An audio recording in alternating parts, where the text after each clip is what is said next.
jangan bawa masuk. Nikmati manisnya majlis ilmu, insya-Allah. Janganlah kita bebankan diri kita heret duduk tanggung masalah tu ke mana-mana. Sebab besar atau kecil, ringan ataupun berat masalah itu bukan tergantung pada masalah, tapi tergantung kepada hati kita yang menampung masalah tu. Contoh, saya bawa air ni kan, saya pegang air ni 1 minit. Penat tak? Penat. Saya bawa 1 jam. Oi, keren dah 1 jam. Ni saya buat macam ni.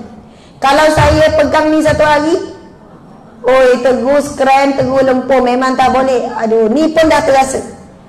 Bayangkan kita duduk heret masalah kita itu ke mana-mana. Bawa berbulan-bulan, bawa bertahun-tahun. Allah bukan nak bebankan kita dengan ujian tu. Allah sangat baik. Allah cuma bila dia beri ujian kepada kita, Allah minta serahkan kembali kepada Allah. Allah tahu kita ini manusia yang lemah, dia tidak ada batasnya. Sebab itu selalu saya kongsikan Surah Ghafir ayat 44 tu. Surah Ghafir ayat 44. Saya pergi ke sekolah menengah pun saya ajar ayat ni. Saya pergi pelajar universiti pun sama. Sebab soalan mereka, ustazah saya stres belajar. Ustazah saya cuba hafaz Al-Quran, tak nampak jalan. Ustazah saya rasa dah nak berhenti PhD. Saya dah tak boleh habiskan master. Saya dah tak boleh teruskan dah. Saya kata, kenapa kamu tidak minta dan serahkan masalah itu kepada Allah? Kalau kamu jumpa kaunselor yang hebat bagaimanapun, kalau kamu pergi mengadu kepada siapa pun, tapi kalau kamu tak serahkan kepada Allah, sedangkan Allah lah tahu bagaimana jalan keluarnya. Subhanallah. Jadi kalimah tu, ayat tu kita baca sama-sama, boleh? Kuat-kuat boleh? Bismillahirrahmanirrahim. Yang belakang saya tak dengar suara, kuat lagi. Bismillahirrahmanirrahim. Wa ufawwidu amri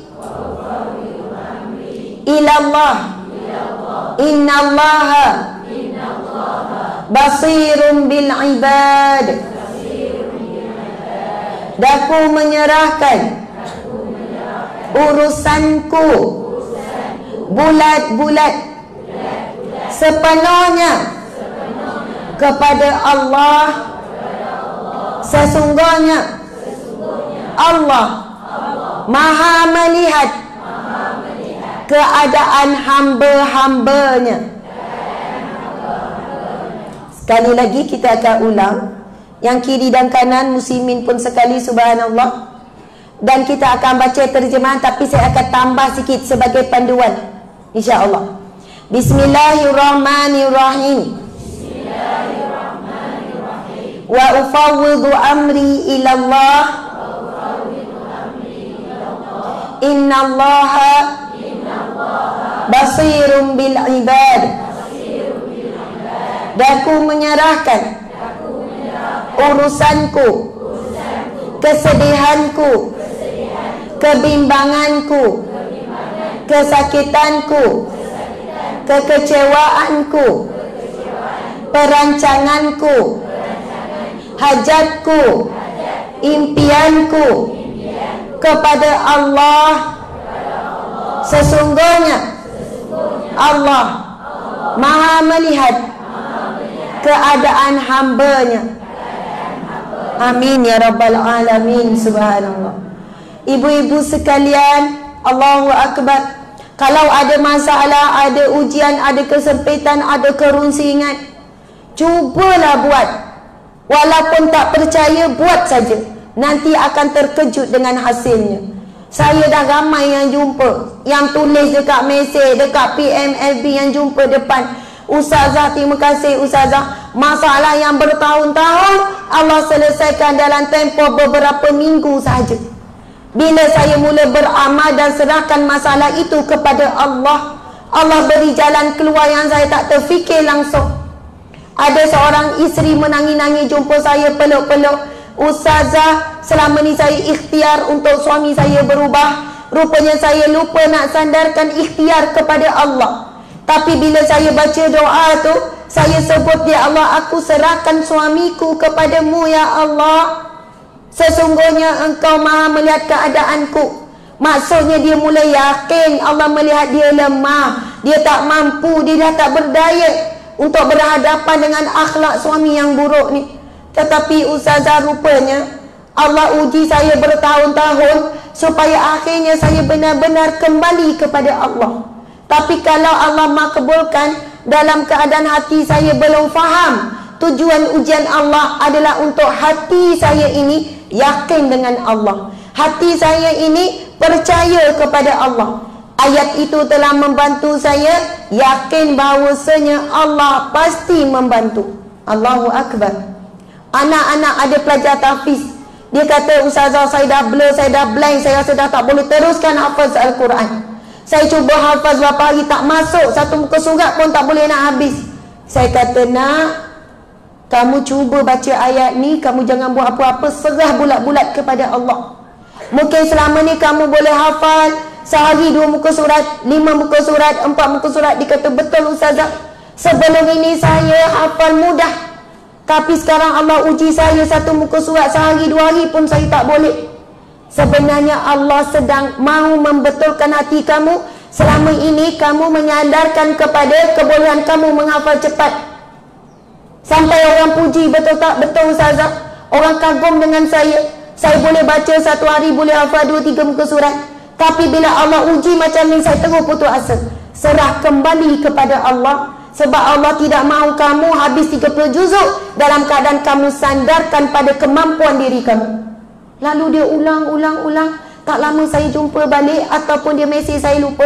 Dia kata, ustazah, alhamdulillah Allah telah kembalikan ingatan saya sebelum ini, kemampuan saya untuk menghafal. Tapi kali ini saya rasa sangat saya menghafal bukan kerana kebolehan saya, melainkan semata-mata daripada Allah. Allahu Akbar. Ibu-ibu, para muslimin muslimat sekalian, ujian sebenarnya supaya kita balik kepada Allah. Ramai orang bila berdoa, dia sebenarnya tak yakin dengan Allah. Ya Allah, bagilah perubahan pada suamiku. Dia pun jeling dengan suami dia. Ada harapan ke dia ni nak berubah? Ya Allah, berilah kejayaan kepada anakku. Nampak gaya tak ada harapan, muka straight A. Doa, bukan dapat straight A, dapat straight B. Tapi kita mohon dengan Allah, berilah kejayaan.